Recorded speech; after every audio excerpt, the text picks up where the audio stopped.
ರಾತ್ರಿ ಊಟಕ್ಕೇನಿದೆ? ಚಪಾತಿ ಜೊತೆ ಪಲ್ಯ ಮಾಡ್ತೀನಿ. ಯಾವಾಗ ನೋಡಿದ್ರು ಚಪಾತಿನೇ ಮಾಡ್ತೀಯಲ್ವಮ್ಮ? ನಾನ್ ತಿನ್ನಲ್ಲ, ಆಚೆಯಿಂದ ಏನಾದ್ರೂ ಆರ್ಡರ್ ಮಾಡ್ಕೋತೀನಿ. ಏನ್ ಆರ್ಡರ್ ಮಾಡ್ತೀಯಾ? ವೆಜ್ ರೋಲ್ ಆರ್ಡರ್ ಮಾಡ್ತೀನಿ. ನಿಮ್ಮಮ್ಮ ಮನೇಲಿ ಮಾಡಿರೋ ಚಪಾತಿ ಪಲ್ಯ ತಿನ್ನಲ್ಲ, ಅದೇ ಯಾವನೋ ಅದೇ ಪಲ್ಯನ ಚಪಾತಿ ಒಳಗಿಟ್ಟು ರೋಲ್ ಮಾಡ್ಕೊಟ್ರೆ ತಿಂತೀಯಾ?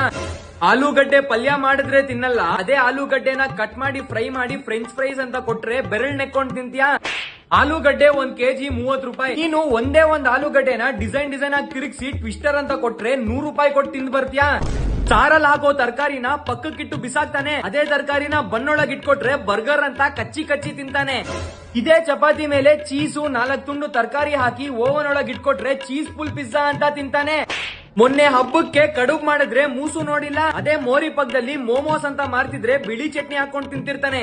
ಮನೆಯಲ್ಲಿ ದೊಡ್ಡ ದೊಡ್ಡ ಪೂರಿ ಮಾಡಿದ್ರೆ ಚಿಕ್ಕ ಪೀಸ್ ಮಾಡ್ಕೊಂಡ್ ತಿಂತಾನೆ, ಅದೇ ಆಚೆ ಪಾನಿಪುರಿ ಅಂತ ಇಷ್ಟಿಷ್ಟೇ ಪೂರಿ ಕೊಟ್ರೆ ಬಾಯ್ ಅಗ್ಲ ಮಾಡ್ಕೊಂಡ್ ತಿಂತಾನೆ. ಮನೆಯಲ್ಲಿ ಇಡ್ಲಿ ಜೊತೆ ವಡೆ ಮಾಡಿದ್ರೆ ವಡೆ ಬೇಡ ಅನ್ನೋ ಈ ವಡೆ ನನ್ ಮಗಾನೆ ಮೊನ್ನೆ ಸಂಜೆ ಬಜ್ಜಿ ಬೋಂಡ ತಿನ್ನೋದನ್ನ ನಾನೇ ನೋಡಿದೀನಿ. ಅದೆಷ್ಟು ಹಳೆ ಎಣ್ಣೆಯಲ್ಲಿ ಮಾಡಿರ್ತಾನೋ, ನಿನ್ನೆ ಮಾಡಿರೋದ್ನೇ ಇವತ್ ಬಿಸಿ ಮಾಡ್ಕೊಟ್ರು ಇವ್ನಿಗೆಲ್ ಗೊತ್ತಾಗುತ್ತೆ.